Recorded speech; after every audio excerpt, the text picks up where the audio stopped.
What's up, dudes? Peter Von Panda here. Again, back with the AYL Capacitive Stylus from Amazon.com, and I had a request to show the stylus in action on the iPad.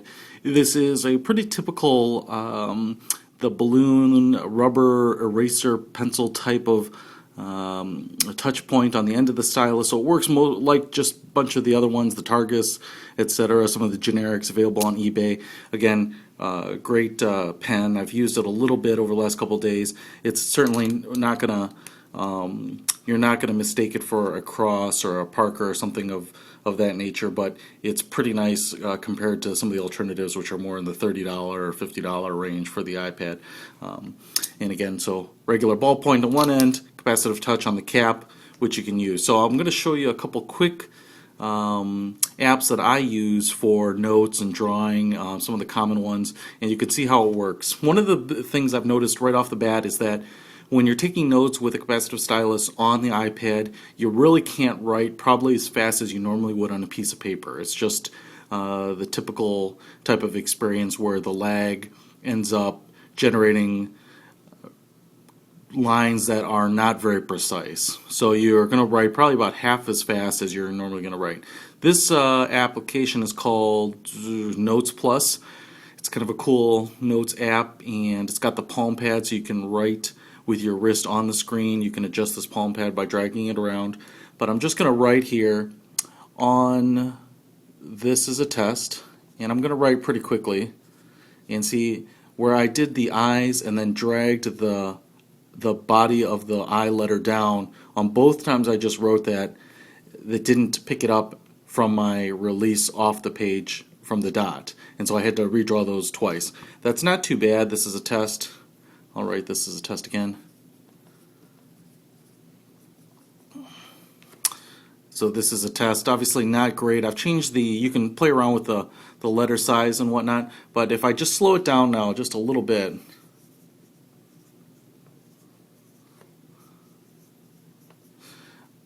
much better. I mean, it may not be obvious from here, but there's a lot more body to these letters, as well as I didn't really change the style of the S's, but you can see there's a lot more detail to the S, and especially the A, which I apparently even forgot because I'm lame.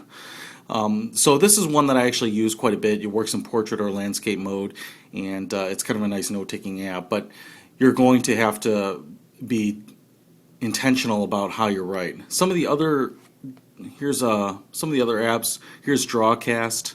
Let me make sure I've got a color. I'll use blue. Okay. And again, you can draw relatively slowly here. I'll do a little Bart Simpson.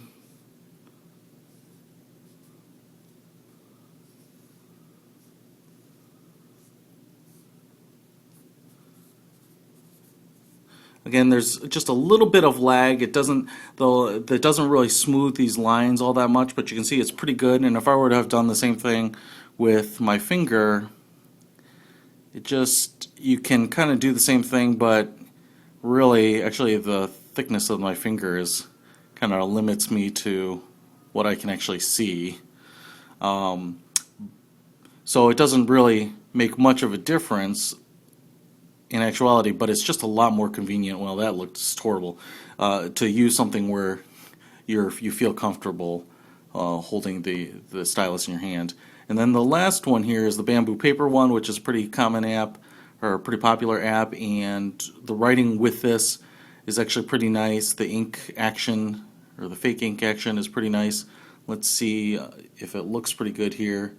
This is with the AYL stylus, and I've got to say that if this bamboo app had a little bit more functionality, this is probably the nicest looking fake ink generator on the iPad. And as you can see, and you might not really be able to tell here, but really where I hold the stylus to the screen longer, it actually puts a thicker line than when I sweep really quickly, and it actually really does look like ink. They do a great job of smoothing. It does a great job of keeping up with the fast strokes of the pen, and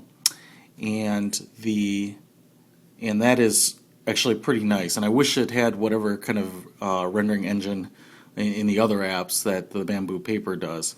Obviously, there's not quite as much other functionality, but if I draw that same Bart Simpson picture here, oh, pen, blue, all right. Just a lot more detail, I think, personally, than in the other apps. Whoops, sorry about that, Bart. And it just looks and feels a lot more like paper. Obviously, that's not great, but you can see that the line is much more fluid and kind of mimics basically what ink would do by soaking into paper as you were using a real pen. So I definitely like this bamboo paper app. I wish it certainly had more functionality, but I just wanted to demonstrate what you could do with the AYL stylus here. So hopefully that helps. Check it out on Amazon. I'll put a link below. This one is the silver one. There's also one in black, but it's definitely probably my favorite overall balance between capacitive stylus for the iPad, but also not sacrificing and giving up the functionality of a pen when you need it to. So that's it. Bye-bye.